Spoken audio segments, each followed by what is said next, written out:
Mesin gol Garuda siap menggila di Piala Dunia. Sintayong siap orbitkan pemain timnas di luar negeri. Media internasional sebut rencana timnas istimewa. Hai, jumpa lagi di Halo Timnas yang akan menyajikan informasi terupdate mengenai tim nasional Indonesia. Simak berita selengkapnya berikut ini.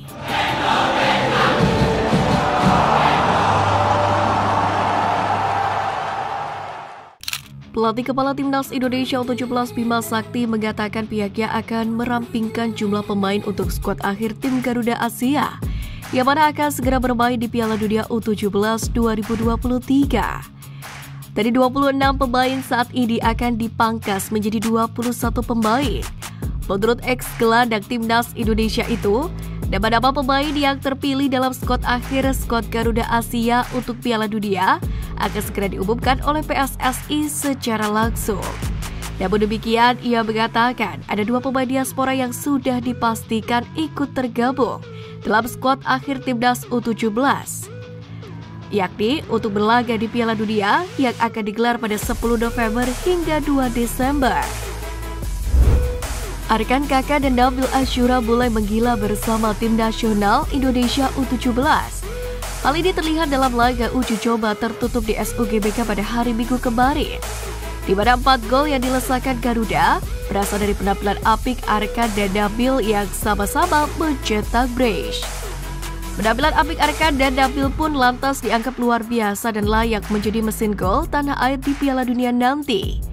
Pada Piala AFF U16 sendiri, Arkan dan Nabil sejatinya sudah memperlihatkan betapa hebatnya mereka, yakni dalam urusan mencetak gol. Seperti Nabil yang mencetak 4 gol dan Arkan Kakak yang sukses menyumbangkan 2 gol dalam turnamen tersebut. Anggota Exco PSSI Arya Sinulinga angkat bicara tentang Choyun Damanik yang batal berlaga di Piala Dunia U17. Dalam hal ini PSSI sebenarnya memilih langkah cepat dengan membawa Choyun untuk menjalani TC dengan Timnas U17 Indonesia. Mereka sambil menunggu berkas-berkas yang dikirim oleh keluarganya lengkap. Opsi tersebut menjadi langkah paling tepat agar Choyun bisa menjadi WNI dan bermain untuk Timnas U17 Indonesia. Namun dokumen yang dibutuhkan tak kunjung dikirimkan. Hal inilah yang membuat PSSI akhirnya tidak bisa mendaftarkan Choyun Damanik ke Piala Dunia U17. Namun demikian, anggota Komite Eksekutif PSSI Arya Sinulinga memastikan proses naturalisasi dari sang pemain akan tetap dilanjutkan. PSSI telah meluncurkan lagu bergenre dangdut berjudul Bersama Garuda atau We Are Together pada Rabu 27 September lalu. Lagu yang dinyanyikan oleh Wika Salim ini rencananya akan menjadi theme song Timnas Sepak Bola Indonesia. Bergenre dangdut terpantau di akun Instagram @timnasindonesia. Kebanyakan warganet mengkritik musikalitas lagu tersebut, yang mana dinilai kurang layak untuk dijadikan theme song Timnas Indonesia. Komentar-komentar pedas dari warganet tersebut sejatinya cukup membuat miris.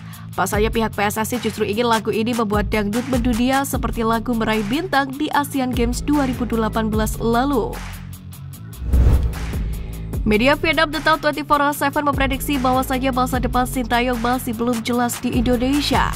Sebenarnya mereka menilai bahwasanya skuad Garuda sebenarnya memiliki persiapan yang apik dalam 2 ajang internasional yang akan mereka hadapi. Namun di balik itu ada sosok Sintayong nasibnya masih belum jelas.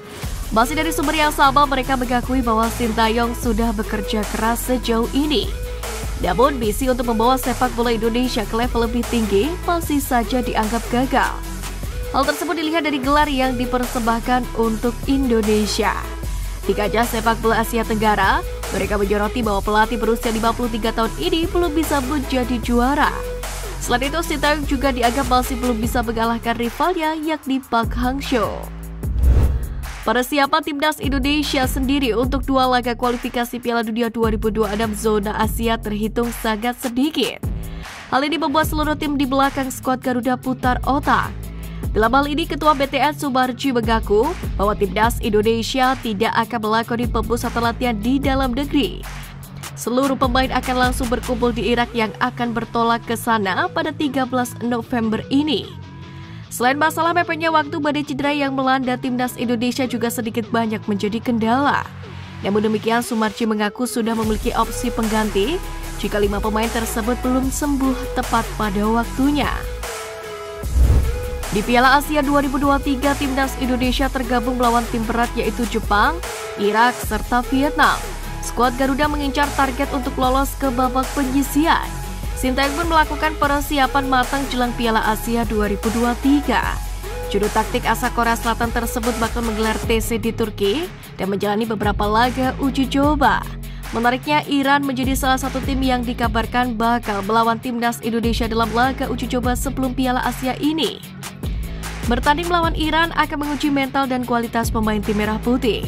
Pasalnya Asnawi dan kawan-kawan bakal meladeni Jepang yang menjadi tim terkuat di Asia saat ini. Bukan hanya itu, Sintayong juga punya pemain bertalenta dengan aroma Eropa. Sebab kini banyak pemain skuad Garuda yang abroad dan berkarir di benua biru. Melihat persiapan itu, media Vietnam pun merasa takjub. Mereka menyebut timnas Indonesia melakukan hal yang istimewa. Welber Jardim merupakan pesepak bola berdarah Brasil Indonesia. Peluang Welber untuk memperkuat Brasil sejatinya masih terbuka. Mengingat ia mentas bersama klub raksasa Brasil, Sao Paulo U17. Namun dalam pengakuannya, Welber Jardim memilih Indonesia karena kesempatan tampil di Piala Dunia U17. Ia pun bangga bisa memperkuat skuad Garuda Asia di ajang besar ini. Pemain 16 tahun itu pun juga mengatakan, atmosfer sepak bola Indonesia juga bagus untuk pemain muda. Ia pun menilai animo masyarakat tanah air dengan sepak bola cukup besar. Calon pemain naturalisasi Nathan Joeon bermain setengah babak saat Swansea City U21 berhadapan dengan Charlton Athletic. Nathan tampil sebagai starter dan turut berpartisipasi dalam pesta 5 gol ke gawang Charlton Athletic. Gol pertama dicetak oleh Liam Smith pada menit kedua. Lalu 18 menit kemudian pemain Swansea City Cordgrave menjebol gawang lawannya lewat titik putih. 2 gol tak cukup membuat Nathan Joeon CS mengendurkan serangan. Kemudian pada menit ke-32, Gale Naughton melakukan tendangan voli untuk mencetak gol ketiga. Hanya berselang 1 menit, Swansea City memperlebar keunggulan lewat gol yang dicetak oleh Ruben Davies lewat titik putih. Ruben pun kembali mencetak gol sebelum turun minum tepatnya di menit ke-40. Skor 5-0 pun bertahan hingga babak pertama usai. Lalu pada babak kedua, Nathan ditarik keluar oleh sang pelatih. Pelatih Swansea City U21 memilih untuk tak mengambil resiko lantaran calon pemain naturalisasi Indonesia tersebut mengalami sakit di bagian kakinya. Namun keluarnya Nathan ternyata membuat permainan Swansea City menurun dari segi produktivitas golnya. Penunjukan Sintayong sebagai Dewan Penasehat Seongnam FC menjadi kabar baik bagi punggawa timnas Indonesia. Hal itu bisa menjadi pembuka jalan bagi pemain-pemain Indonesia untuk memiliki karir di luar negeri. Sinyal tersebut dilontarkan Sintayong usai ditunjuk secara resmi untuk membantu klub asal kampung halamannya tersebut. Sebab tak hanya soal tata kelola, dia memastikan akan ikut memberi saran perihal pemain. Sebelumnya, tentu masih diingat bahwasanya Sintayong juga memiliki peran dalam mempromosikan Asnawi Mangkualam ke klub Korea Selatan Ansan Greeners, tepatnya pada awal 2021 lalu. Hal itu diakui sendiri oleh sang pelatih. Menarik untuk dinantikan siapa yang akan segera menyusul sang kapten Asnawi Mangkualam untuk berkarir di negeri gingseng.